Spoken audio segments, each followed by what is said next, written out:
Hermanas y hermanos míos, hemos escuchado en el Salmo 26, el Señor es mi luz y mi salvación, el Señor es la defensa de mi vida. Eso es Jesús y eso quiere hacer para nosotros en esta Semana Santa. ¿Cuál es el objetivo de la Semana Santa? Descubrir que somos amados, experimentar que somos amados. Ayer les predicaba en la catedral, 2 palabras hay que reflexionar en esta Semana Santa. Y yo les invitaría, les decía ayer en la ULS, en la universidad, hay que volver a asombrarnos. Mucha gente se admira de Jesús. La multitud ayer lo recibe con palmas, grita hosana en el cielo, bendito el que viene, toma frases de un salmo. Y después, unos días, apenas 4 o 5 días, gritan, crucifícalo, crucifícalo. Y alguien puede decir, ¿por qué entonces unos días antes gritaban hosana al hijo de David? Y unos días después, crucifícalo, crucifícalo, porque muchas veces solamente admiramos a Jesús. El Papa lo decía ayer en su homilía. Yo les invito a reflexionar en la homilía del Santo Padre de ayer. Es una homilía muy profunda, muy bella, que nos cuestiona a todos. Hay que cuestionarnos esta mañana. ¿Admiro o me asombro de Jesús? Acordémonos de los niños pequeños. Cuando son muy pequeñitos, ustedes papás se acordarán, cuando empiezan a ver al crucifijo, los niños dicen, le duele, sufre, tiene dolor. Nosotros ya nos hemos vuelto insensibles. Vemos el crucifijo, pasamos una y otra vez. Les invito a las frases de Santa Brígida, esta mujer. Ella dice, su espiritualidad ¿en qué consistió? En mirar el crucifijo, en un poco contemplar la pasión. Y un día, contemplando la pasión de Jesús, el crucifijo toma vida y le dice, Brígida, porque te amo, volvería una y otra vez a morir por ti. Eso necesitamos esta Semana Santa. El fin de la Semana Santa no es recordar solamente, es experimentar que el Señor es nuestra luz, que el Señor es nuestra salvación, que el Señor es la defensa de mi vida. Y para eso les sugiero tomar el Evangelio que ayer se proclamó el domingo y durante estos días santos meditarlo frente a un crucifijo. Allí el San Marcos nos narra con toda crudeza, de los evangelistas es el que narra con más frialdad cómo le tapan la cara a Jesús, lo abofetea, lo escupe, le ponen la corona, le dan de palos con la caña, en la cabeza le pega. Narra con crudeza. Jesús ha experimentado todo eso, la dureza, las burlas, la injusticia, la calumnia, ha experimentado la traición. Pedro llega a negarlo, Pedro dice, no lo conozco, echa maldiciones y dice, jamás tengo que ver nada con él. Jesús ha experimentado todos estos sentimientos. Se encarga de decir San Marcos que ha experimentado angustia y terror. Es decir, Jesús ha experimentado los sentimientos más difíciles de la vida humana. Y hay que mirarlos frente a la cruz y decir, Señor, por mí has padecido esto.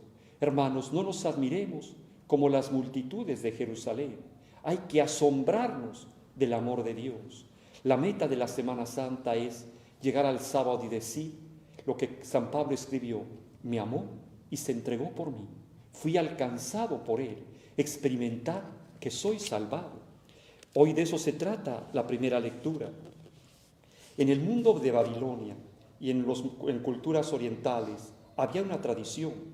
Cuando se llevaba a alguien a la condena, cuando se iba a ejecutar la pena, el que la iba a ejecutar llevaba una especie de lámpara y una caña. E iba. Si alguien podía intervenir, tal vez podría ser salvado el que era sentenciado. Pero al llegar al lugar de la condena, si nadie había intentado salvar al que había sido declarado culpable, ¿qué hacía? Rompía la caña y apagaba la lámpara. Es decir, ya no hay salvación, ya no hay nada que hacer y se ejecutaba la condena. Y en este contexto, Isaías dice, en mi siervo he puesto mi espíritu para que haga brillar la justicia sobre las naciones. No romperá la caña resquebrajada, ni apagará la mecha que aún humea. Jesús eso hace. Jesús nos espera. Jesús ansía esperarnos. Jesús ansía encontrarse con nosotros. pero Él quiere nuestra respuesta. Dios está dispuesto, pero necesita una mínima rayita, necesita un intento de sí para derramar toda su gracia. Lo que escribe San Agustín: el que te creó sin ti, no te salvará sin ti. Es decir, Dios nos pidió consentimiento si veníamos a la vida, pero no nos puede salvar si nosotros no cooperamos. ¿Qué necesitamos esta Semana Santa, ya este lunes? La actitud de María. Jesús ha entrado a la casa de Betania, con sus amigos, Lázaro, María, Marta, y estando en la mesa, estando en la cena, son 6 días antes. El evangelista se encarga de decirnos cómo han sido los últimos días, la última semana de Jesús. Estando ahí, María tomó una libra de perfume de nardo auténtico, es decir, más o menos medio litro. Esto costaba unos 300 denarios, era mucho dinero, y enjugó los pies de Jesús con él, los ungió, los secó con su cabellera, y entonces se extendió la fragancia del perfume. Eso necesitamos, derrochar el perfume de la vida, hermanos, en Jesús. Necesitamos derrocharlo en la persona de los demás. No tengamos miedo a derrochar lo que tenemos en favor de los demás, en favor de Jesús. El Papa Juan Pablo II llegó a escribir una encíclica sobre la Eucaristía, y en uno de los capítulos el Papa hablaba de este episodio y decía: ¿por qué a veces se nos critica en la Iglesia que derrochamos en Jesús muchas cosas, en el sagrario, en los vasos sagrados, en los templos? Y decía el Papa: porque está presente el Señor. Quitemos al Señor del sagrario y automáticamente los templos se convierten solamente en museos, en salones, en recintos. Lo que le da sentido a todo lo que hay. ¿Por qué ennoblecemos nuestros templos? Porque está presente Jesús. Y a veces se nos puede decir con las mismas frases de Judas: ¿por qué mejor ese dinero no se vende y se le da a los pobres? Es la misma frase de hace tantos siglos, porque el Señor está presente. Pensemos en el cura de Ars. Era un hombre muy pobre, era un sacerdote muy pobre. Y él llegó una vez, no me acuerdo si a Marsella o a Lyon, a comprar una custodia. Y entonces le dijo al orfebre, o a París, no recuerdo, pero el orfebre era muy famoso. Y le dijo: quiero una custodia. Como lo vio muy pobre, le sacó una custodia de acuerdo a como lo veía. Le dijo: ¿no tiene otra mejor? Entonces le sacó otra mejor. Le dijo: ¿no tiene algo mejor? El orfebre se quedó admirado. Dijo: es que la otra cuesta muchísimo, es muy cara. Déjeme verla. Le sacó otra más y le dijo: pero esto no se lo puede usted llevar, es muy cara. Dijo: ¿cuánto cuesta? Tanto. Sí, no importa, es que es para el Señor. El perfume de hace tanto tiempo, hermanos, los 300 denarios, tenemos que derrocharlos en Jesús. A veces han visto en las iglesias, uno lo ve como obispo o los sacerdotes, unos manteles para puras vergüenzas. La palia, lo que se tapa con el cáliz, yo creo que se guarda como tesoro. Desde que se compró, no se puede volver a cambiar.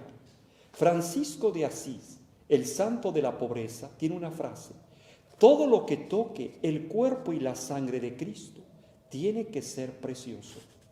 Hay un beato, Juan de Palafox y Mendoza, que decía: sucio el templo, así han de estar los pensamientos, sucio el templo, así ha de estar el alma del sacerdote.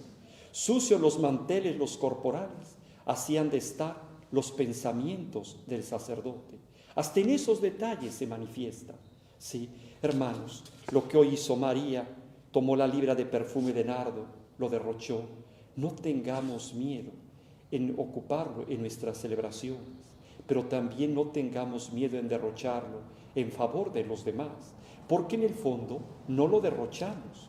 Al contrario, solamente estamos dando de lo que Jesús nos ha dado. Cuando yo comparto con los demás lo que tengo, no estoy haciendo nada extraordinario, solamente comparto y doy de lo que se me ha dado.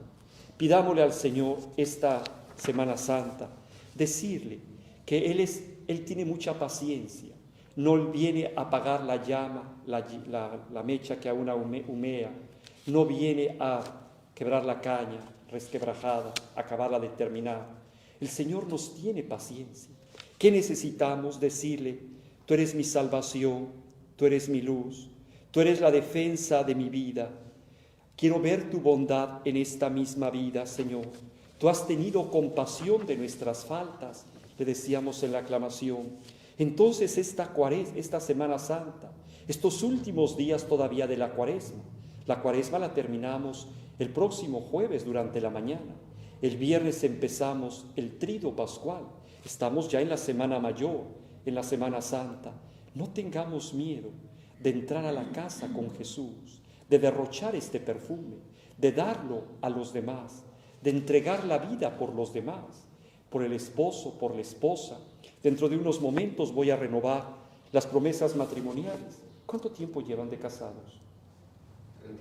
36 años, de Gustavo y de Mónica, nuestros hermanos. ¿Y qué cosa es derrochar la vida en el matrimonio? Cuando ellos se casaron, tenían menos años, menos canas, todavía no tienen muchos kilos de más, sí, pero es normal que con el paso del tiempo van subiendo los kilos, van subiendo las canas, van subiendo las enfermedades, los achaques, va subiendo el carácter muchas veces. Pero esto es derrochar la vida. Ustedes esposos, hay que derrochar la vida en el matrimonio. Alguien puede decir, me hubieras conocido hace 40 años, hace 25 años. No, es Jesús que en el matrimonio entró y entonces va derrochando la vida, va derrochando el perfume de nardo en favor de la esposa, en favor del esposo. Esto es muy hermoso.